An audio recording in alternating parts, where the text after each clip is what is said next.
দুপুর তখন 12টা। তপ্ত রোদে হাতে বাজারের থলে নিয়ে ফিরছেন সুকোমল বাবু। পাড়ার মোড়ের মুদির দোকানের সামনে দাঁড়িয়ে পকেট থেকে রুমালটা বের করে ঘাম মুছতে মুছতে বললে, এই কাকফাটা গরমে মানুষ বাঁচা দায়, তার উপর রাস্তা কেটে রেখেছে, রিক্সাও আসে না। মুদির দোকানদার পাল্লায় চিনি আর একটু ঢেলে টান দিয়ে নিয়ে মুখ বন্ধ করে। ঝুলিয়ে রাখা লম্বা পাটের দড়ি দিয়ে প্যাকেটটা বন্ধ করতে করতে বলল, 2 দিন পর পরই রাস্তা কাটছে, কি সব। সুকোমল বাবু পেছনে দাঁড়িয়ে থাকা সুদীপা ওড়না দিয়ে ঘাম মুছছিল। দোকানদার তার দিকে আর চোখে তাকিয়ে বলল, সেদিন যে ফেলুদার প্যাকেট চেয়েছিলেন, আনিয়ে রেখেছি, দিয়ে দেব। সুদীপা সুকোমল বাবুর দিকে তাকালেন। উনি সুদীপার দিকে তাকিয়ে বলল, লাগবে। সুদীপা মাথা নাড়ল। পাঞ্জাবির পকেট থেকে ছোট একটা লিস্ট বের করে দোকানদারের হাতে দিতে দিতে বলল, এইসবও দিয়ে দাও, বারবার দোকানে আসা আমার একদম পছন্দ না। লিস্টটা সুদীপার দিকে আরো একবার এগিয়ে দিয়ে বলল, এইসব তো ঠিক আছে, আর কিছু লাগবে। সুদীপা ব্যাগ থেকে পানির বোতল বের করে পানি খেতে খেতে বলল, না বাবা, আর কিছু লাগবে না। লিস্টটা দোকানদারকে এগিয়ে দিয়ে টুলে বসলেন সুকোমল বাবু। সুদীপা বোতলটা এগিয়ে দিতে পানি খেলেন। চিনির প্যাকেট আর একটা পাউরুটির প্যাকেট হাতে নিয়ে সুদীপার দিকে তাকিয়ে আছেন মনীন্দ্র বাবু। সুকোমল বাবুর দিকে তাকিয়ে বলল, আপনার মেয়ের পড়াশোনা শেষ? সুদীপা কেমন যেন চমকে তাকালো। সুকোমল বাবু নির্লিপ্ত ভঙ্গিতে বলল, হ্যাঁ, ইকোনমিক্সে মাস্টার্স শেষ করেছি। কেন? রুটির প্যাকেটটা তুলে রেখে সুকোমল বাবুর পাশে বসে বললেন, না, আমার শালার ছেলের জন্য একটা ভদ্র শিক্ষিত মেয়ে দেখতে বলেছিল তো। সুদীপা যা ভয় পেল, তা ভাবল রেগে গিয়ে কি না কি বলে বসবে বাবা। সুকোমল সাহেব সুদীপার দিকে তাকিয়ে ঠান্ডা স্বরে বলল, ওর বিয়ে হয়ে গিয়েছে, জামাই বাবা আমেরিকা থাকে, মেয়েকে ওখানে নিয়ে যাবে, সামনে প্রসেস শেষ হলে নিয়ে যাবে। মনীন্দ্রবাবু অবিশ্বাস্যভাবে ভ্রু কুঁচকে তাকিয়ে আছে সুদীপার দিকে। সুদীপা বেশ অস্বস্তি নিয়ে এদিক ওদিক তাকাচ্ছে ও খুব ঘামছে। একটু গলা খাকিয়ে বলল, কবে হলো? এই বছর 4 আগে। তা হাতে কপালে কোনো এউস্তির চিহ্ন নেই যে? এখন ওরা মডার্ন মেয়ে, আপনার ঠাম্মি যুগের মেয়েরা, ওসব কেন পড়বে? বাজারগুলো প্যাকেট করে এগিয়ে দিতে সুদীপা হাতে নিল। সুকোমল বাবু বাজারের থলেটা হাতে নিয়ে বের হয়ে গেলেন। ওরা দোকান থেকে বের হতেই দোকানদার মনীন্দ্র বাবুকে বলল, ওটা ওনার মেয়ে না তো। দোকানদার কিছু বলতে নিল, তখনই পানির বোতল নেওয়ার জন্য সুদীপা আসতেই দোকানদার চুপ হয়ে গেল আর মনীন্দ্র বাবু গলা খাকিয়ে অন্য পথে হাঁটা ধরলেন। সুদীপা জানে এইসব ওকে শুনতেই হবে। সুকোমল বাবু তৎক্ষণাৎ ঢুকে গেল বাড়ির গেটে। সুদীপা দীর্ঘশ্বাস ফেলে বাড়ির দিকে পা দিল। ওর 4 বছর আগে বিয়ে হয়েছে ঠিক, কিন্তু বাকিটা দীর্ঘশ্বাসেই আটকে রইল। ঘরে ঢুকতেই মিতুলা ব্যাগটা এগিয়ে নিল। কেমন যেন গজগজ করতে করতে বলল, মেয়ে দেখতে পারে না, খালি বিয়ে দেওয়ার ধান্দা। আবার কি হলো? আর কি, পাড়ার দোকানে। সুদীপা ঢুকতেই মিতুলা বলে উঠল, কি হয়েছে রে? সুদীপা মুচকি হেসে বলল, বাবা ভালো অভিনয় শিখেছে, অ্যাওয়ার্ডের ব্যবস্থা করো। বাবা দোকানে বলে এসেছে আমার বিয়ে হয়েছে, আর তোমাদের জামাই নাকি আমেরিকায় থাকে, আমাকে সামনে নিয়ে যাবে। যত সব। নিয়ে গেলে খুব ভালো হয়, তাই না মা? খুন্তি চিনিস? যা ফ্রেশ হয়ে আয়। আমলেবুর শরবত রেখেছি। সুদীপা মুচকি হেসে রুমে চলে গেল। মিতুলা রাগী চোখে সুকোমল বাবুর দিকে তাকিয়ে বলল, কি সব বলো মেয়েটার সামনে? সুকোমল বাবু রাগী স্বরে চেঁচিয়ে উঠল, তো কি বলবো? আসো মেয়ে দেখে বিয়ে করে নিয়ে যাও।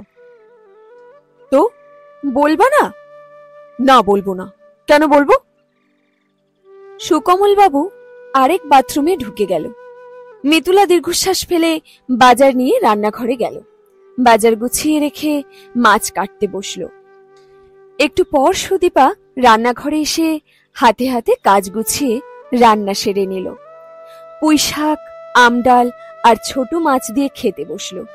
ডাইনিং টেবিল নেই, বসার রুমের ফ্লোরে বসেই সবাই খায়। সুকোমল বাবুর কষ্ট হয়, তাও বসে। সুদীপা একটা টুল এনে দেয়। মিতুলা বিরক্ত সুরে বলে, ডাইনিং টেবিলটাও আনতে দিলে না। এত বছর ঢাকায় রইলাম, আর শেষ বয়সে এসে এইখানে সেমি পাকা ঘরে ফ্লোরে বসে খাচ্ছি। এত বড় ফ্ল্যাট ভাড়া দিয়ে চলে আসলাম। তা ভাড়া না দিলে খেতে কিভাবে?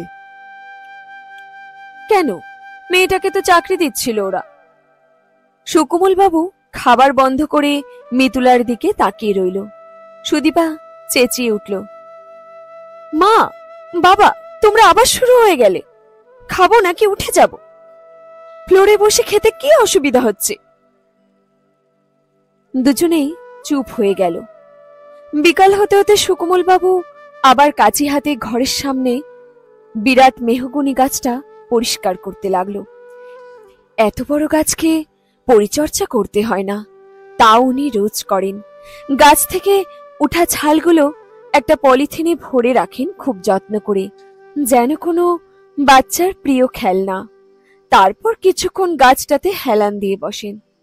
বুকটা থেকে একটা দীর্ঘশ্বাস বের হয়ে আসতে চায়। সব দিকে যেন দরজা বন্ধ, কারো দীর্ঘ আলিঙ্গন যেন চাইছে দীর্ঘশ্বাসটা, আর রাস্তা না পেয়ে চোখের পানি হয়ে বের হয়ে এলো। সুদীপা এসে সামনে দাঁড়িয়ে আছে। সেও মেহগনির গাছের দিকে তাকিয়ে রইল।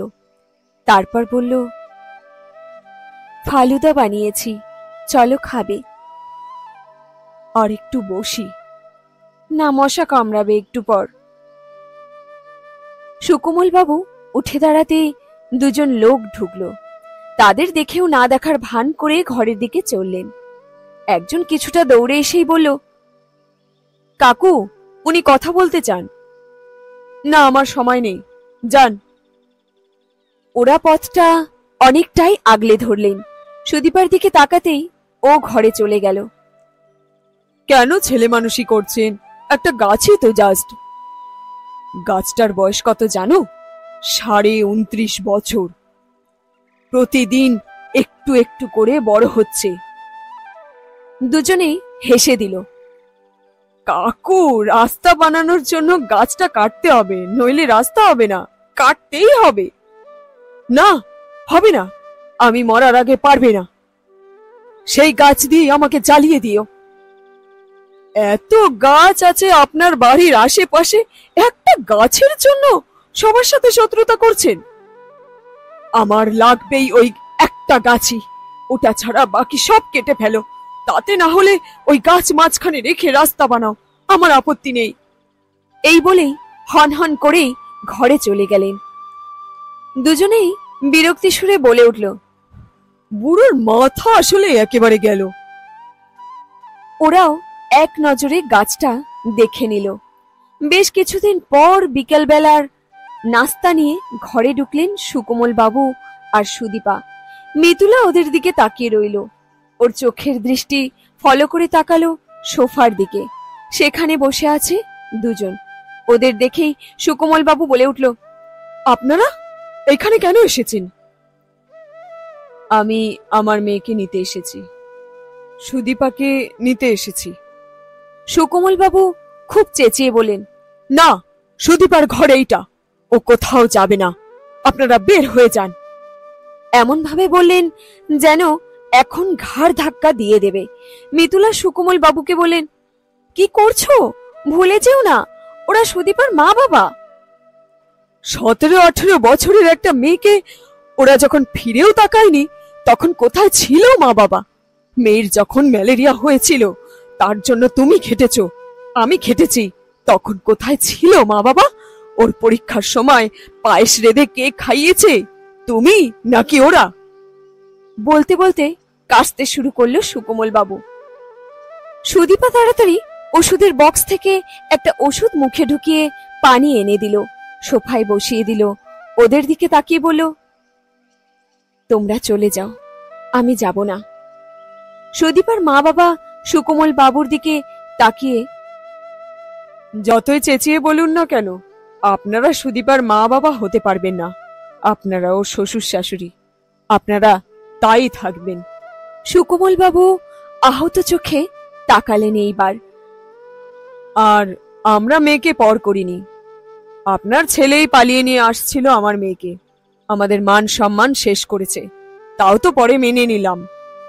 কিন্তু আপনার ছেলে তো এই অল্প বয়সেই মেয়েটাকে বিধবা বানিয়ে চলে গেল। নিজের মা বাবা বলেই তো চাচ্ছি ওর জীবন আবার শুরু হোক। আপনারা নিজেকে ওর মা বাবা দাবি করছেন, আপনারা কখনো ওর মা বাবা ছিলেন না, কখনো হবেন না। হ্যাঁ, আপনারা স্বার্থপরের মতো ওকে এইভাবে ইমোশনাল করে আটকে রেখেছেন। এই আপনিই তো ওকে দুই চোখে দেখতে পেতেন না, সারাক্ষণ কথা শোনাতেন। এখন আপনাদের ভালোবাসা এত বেড়ে গেল আমার মেয়ের জন্য, মা বাবা হয়ে উঠেছেন। আপনারা ওর মা বাবা না, আপনারা হলো শ্বশুর শাশুড়ি, এবং আপনারা অনেক স্বার্থপর। আমার মেয়েকে কিভাবে নিতে হয় আমি জানি, আপনারা বাধা দিতে পারবেন না। এই বলে হন হন করে বেরিয়ে গেলেন। কেউ কোনো শব্দ করতে পারছে না আর, কারণ মিথ্যা একটুও বলেনি উনি। সুদীপা ওদের ছেলের বউ, তাদের একমাত্র ছেলে সৌমের বউ। সৌমের জন্ম হয়েছিল ওর মা বাবার বিয়ের 10 বছর পর, তাই যত্ন যেন সোনার পুতুলের মতো ছিল। সৌম সবে অনার্স পাশ করেছিল, একটা দুইটা টিউশনি করত। তখনই এক বিকালে সুদীপাকে ঘরে নিয়ে এসে বলল, আমি ওকে বিয়ে করব। তখন সুদীপার বয়স ছিল 19। অনেক ঝামেলার পরও সুদীপার মা বাবা রাজি হয়নি বিয়ে দেওয়ার জন্য। ওর বিয়ে ঠিক হলে তখন সৌম্য ওকে নিয়ে পালিয়ে যায়। সুদীপার মা বাবা অনেক হেনস্থা করে, তাই সুকোমল বাবু সুদীপাকে কোনো কালেই মানতে পারত না। কিন্তু ছেলেকে ছাড়া একদিনও চলা তার অসম্ভব। সৌম্য ভীষণ ভালোবাসত সুদীপাকে, সব কেমন যেন গুছিয়ে আসছিল। ছেলের ভালো চাকরি হলো, ঢাকায় ফ্ল্যাট নিল, সবাই মিলে ঘুরতে যাওয়ার কথা। কিন্তু সুদীপা প্রেগনেন্ট হওয়াতে ওরা গেল না। সুকোমল বাবু আর মিতুলা গেল, কিন্তু যাওয়ার 4 দিন পরেই খবর পেল সৌম্য আর সুদীপা বাইক অ্যাক্সিডেন্ট করে। সৌম্য স্পট ডেথ, আর সুদীপা ভীষণ চোট পায়। সব যেন এক নিমিষে শেষ হয়ে গেল। সুদীপার বেবিটাও সেদিন সৌম্যকে বাচ্চাদের মতো কোলে নিয়ে ওর মা বাবার কান্না যেন ভাসিয়েছিল পুরো দেশকে। তখন থেকে যা কিছু সৌম্য ভালোবাসত তা সুকোমল বাবু ভীষণ যত্নে আগলে রাখেন। তার মধ্যে একজন সুদীপা, যেন সবার সাথেই যুদ্ধ করে নিজের কাছে লুকিয়ে রাখে। সৌম্যর বয়স যখন 1 বছর, তখন একবার গ্রামের বাড়ি এসে মেহগনি গাছটা লাগিয়েছিল। সৌম্য একটু বড় হয়, গাছটাও বড় হয়। সৌম্যকে বলা হয় গাছটা তার। সৌম্য প্রায় গাছটা যত্ন করত। একটা দোলনা বেঁধে দেওয়া হয়েছিল। সৌম্য প্রায় ওখানে বসে থাকতো সন্ধ্যা অবধি। ওকে আনতে গেলে ও কিছুতেই আসতো না। ওকে ভয় লাগানোর জন্য মিতুলা বলতো, বাবু, সন্ধ্যা হলে গাছে ভূত আসে, চলো। সৌম্য জিজ্ঞেস করেছিল, ভূত কি? সুকোমল বাবু বলেছিল, যারা মারা যায় তারা ভূত হয়ে গাছে থাকে। সৌম্য খিলখিল হেসে বলেছিল,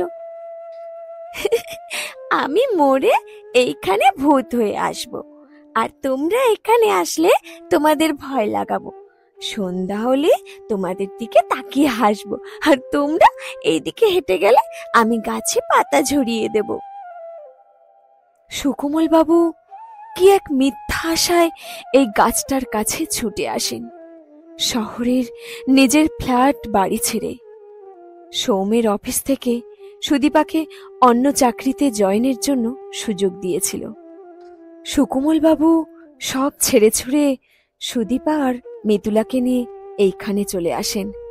সৌমের ছোটবেলাটা কেটেছে এই ঘরেই, প্রতিটা দিকে যেন ওর হাসি শোনা যায়।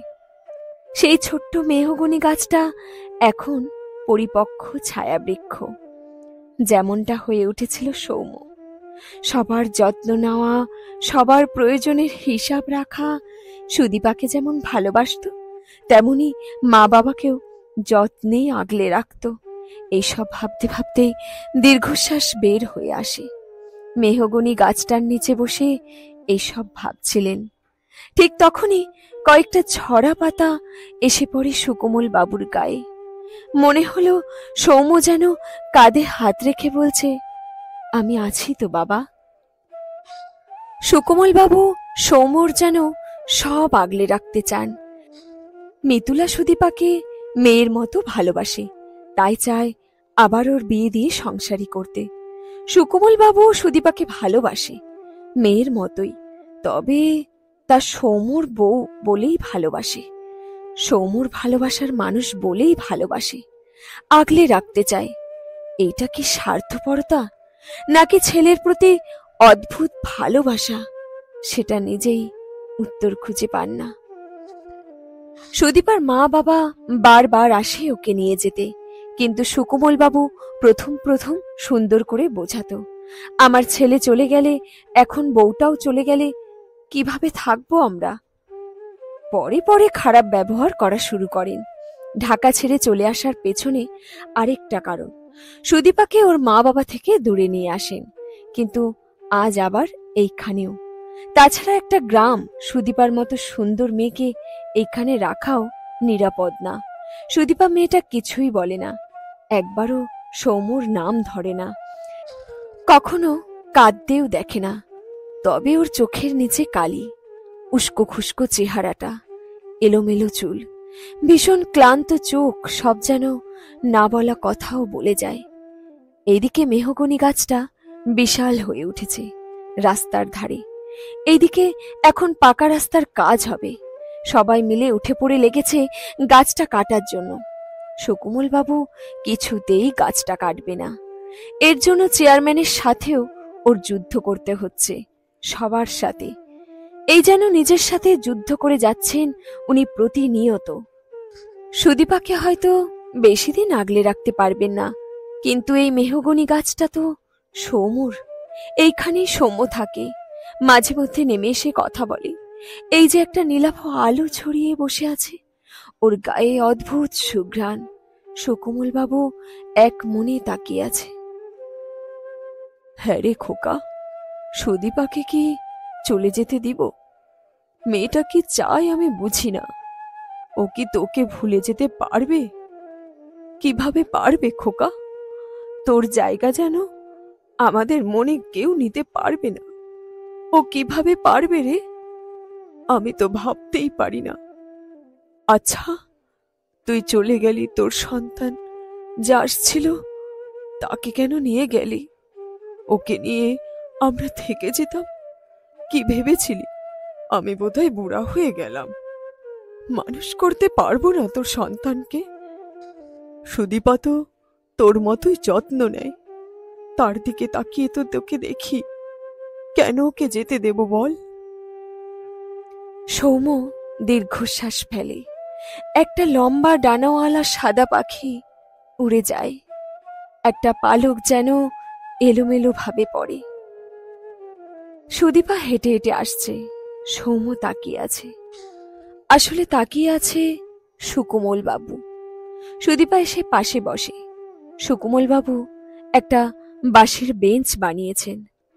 অনেকক্ষণ চুপ থাকার পর সুদীপা বলল, বাবা, তুমি কি সত্যি সৌমকে অনুভব করো এখানে? সুকোমল বাবু দীর্ঘশ্বাস ফেলে, নিচের দিকে তাকিয়ে একটা পাতা হাতে নিয়ে নড়াচড়া করে। বিশাল মেহগনি গাছটার দিকে তাকিয়ে আবার দীর্ঘশ্বাস নেন। এই পৃথিবীতে আমাদের সবার অস্তিত্ব আমাদের ব্রেনে, আমাদের মনে।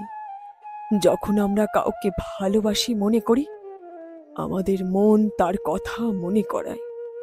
আমাদের চোখ তাকে দেখে এক ধরনের স্বস্তি বোধ করে। তার হাসি আমাদের ব্রেনে সিগন্যাল পাঠায়, আমাদের সুখানুভূতি হচ্ছে তাকে দেখে। এই অনুভূতিগুলো বারবার আসে জীবনে, কিন্তু প্রথম যখন আমরা এটা অনুভব করি, আমাদের ব্রেন আমাদের খবর পাঠায় আমাদের এই অনুভূতি যত্ন করে রাখতে হবে। তাই প্রথম অনুভূতি আমরা যত্নে রাখি অবচেতন মনে। সেই জন্য মানুষ প্রথম প্রেম, প্রথম সন্তান সবকিছুকে আমাদের আগলে রাখতে মন চায়। যেমন ধর, আমি কিশোর বয়সে এক মেয়ের সাথে স্কুলে প্রেম করেছি। তাকে আমার পাওয়া হয়নি। আমার মন তার সেই কিশোরী চেহারাটাই রেখে দিয়েছে। আমি চাইলেই ভুলে যেতেই পারি, কিন্তু আমি চাচ্ছি তাকে রাখতে। তাই এখনো 50 বছর আগের চেহারাটা আমার মনে আছে।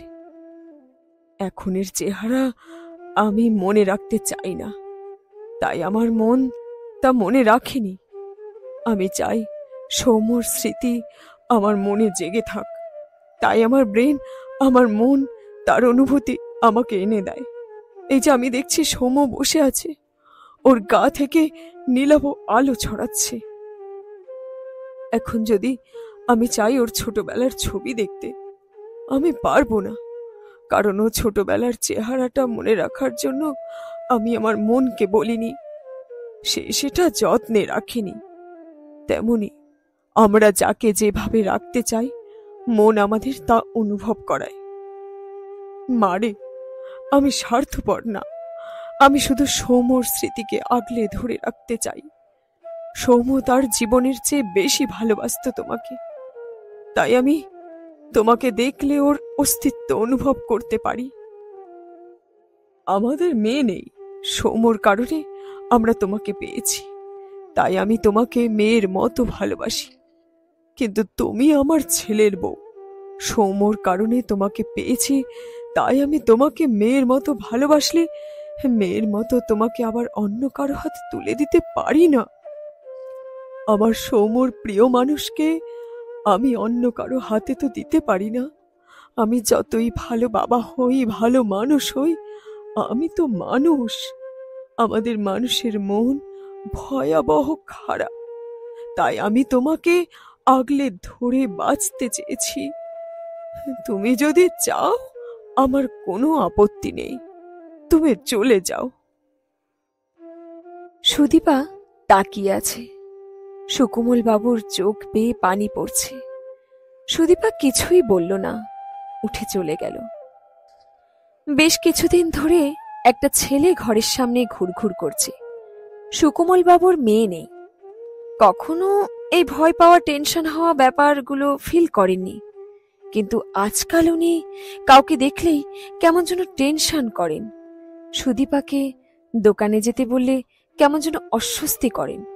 সেদিন অগত্যা হয়ে ফার্মেসিতে যেতে হলো। আসার পর চোখ মুখ লাল করে বসেছিল সুদীপা। সেদিন সুদীপা রাতে ভাত খেল না।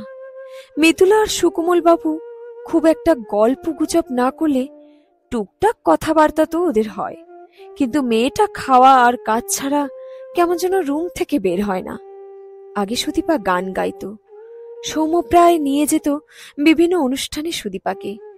এই নিয়ে প্রায় রাগারাগি হতো ঘরে, কিন্তু সুদীপা যখন বিকেলবেলা হারমোনিয়াম নিয়ে বসত, সৌম্য অফিস থেকে ফেরার পর, সবাই চুপ হয়ে শুনত। বারান্দায় লাগানো সন্ধ্যা মালতীগুলো সবে চোখ মেলত তখন। মিতুলা আলমারিতে শাড়ি তুলতে তুলতে আনমনে গলা মিলিয়ে গাইত, আমারও পরানো যাহা চায় তুমি তাই, তুমি তাই গো, আমারও পরানো যাহা চায়। 1 বছর কেটে গেল। মেহগনি গাছটাও কেমন যেন আজকাল স্থির হয়ে থাকে। বাতাস হয় না, পাতা ঝরে না, ঠিক সুদীপার মতো। সুদীপার মা আবার এলো একদিন। সেদিন ওদের ভালো নাস্তা পানি দেওয়া হলো। সুকোমল বাবু নিজেই তার ব্যবস্থা করলেন। সুদীপার মা কিছুই খেলেন না। উনি কোনো কিছু সহজে ভুলেন না। সুকোমল বাবু নিজের হাতেই সুদীপার মায়ের হাতে সুদীপাকে তুলে দিলেন। মেয়েটা হালকা প্রতিবাদ করলেও কেমন যেন সুকোমল বাবুর কথার অমান্য করার সাহস নেই। যেদিন ঢাকা থেকে চলে আসার সময় যেমন বিনা বাক্যে কাপড় গুছিয়ে চলে এসেছে, তেমনি আবার ব্যাগ গুছিয়ে নিল। মিতুলা বুকে চেপে ধরে অনেকক্ষণ চোখের পানি ফেলল। সুদীপা শুধু বলে গেল, আমি তোমার মেয়ে ছিলাম, থাকবো। মিতুলা বুকে নিয়ে বলল, মাসে একবার যেন দেখতে আসে। সুকোমল বাবু শুধু মাথায় একবার হাত দিল। সুদীপা চলে যাওয়ার পর ঘর একেবারেই খালি। এতদিন মিতুলা আর সুদীপা কত কথার গুনগুন শব্দ আসত। মাঝে মধ্যে একটা দুটো হাসির শব্দেও শুনত এই ঘরের দেওয়ালগুলো। আজকাল কেমন যেন নিশ্চুপ। টাইম মতো উঠে টাইম মতো খায়, এরপর ঘুমিয়ে যায়। ঘরের সামনে লাগানো বাগান বিলাসের গাছটাতেও ফুল ধরে না আজকাল। পুরো বিকেল থেকে সন্ধ্যা অবধি সুকোমল বাবু মেহগনি গাছটার নিচে বসে থাকে, যেন পাহারা দেন। অনেক চেষ্টা করেও গাছটা কাটা হয়নি। গাছটা মাঝখানে রেখে 2 দিকে রাস্তা গেল। সুকোমল বাবু জমানো কিছু টাকা খরচ করে একটা পাকা বেদি বানালেন। গাছের নিচে বেঞ্চ বানালেন, ক্লান্ত পথিক যেন বসতে পারে।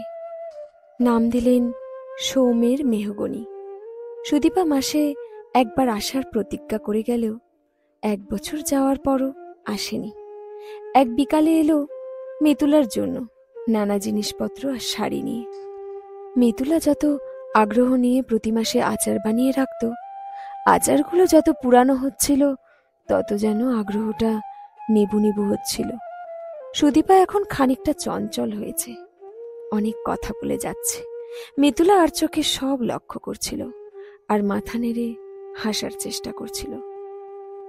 সুদীপার হাতের আংটিটাতে বারবার চোখ যাচ্ছিল। সুদীপা যখন লাল রঙের সানাই দেওয়া কাঠটা বের করল মাথা নিচু করে, মিতুলাও অনুভব করল সে সুদীপাকে সৌমর বউ বলেই ভালোবেসেছে এতদিন। মুহূর্তেই মনে হলো সৌমর কোনো অস্তিত্ব যেন আর রইল না। সেদিন বিকালে প্রথমবারের মতো ঘর ছেড়ে বের হয়ে একা একা হেঁটে রাস্তা পার হলো মিতুলা। সেদিন তীব্র গরম ছিল, রাস্তায় যেন পা দেওয়া যাচ্ছে না। মিতুলা আস্তে করে গিয়ে সুকোমল বাবুর পাশে বসলেন। সুকোমল বাবু কিছু জিজ্ঞেস করলেন না, শুধু দীর্ঘশ্বাসটা ফেললেন। এই তপ্ত রোদে মেহগনির গাছের নিচে কি স্নিগ্ধ ঠান্ডা প্রশান্তি। তখন বিনা বাতাসেই যেন ঝরে পড়ছিল অনেকগুলো পাতা সুকোমল বাবু আর মিতুলার গায়ে।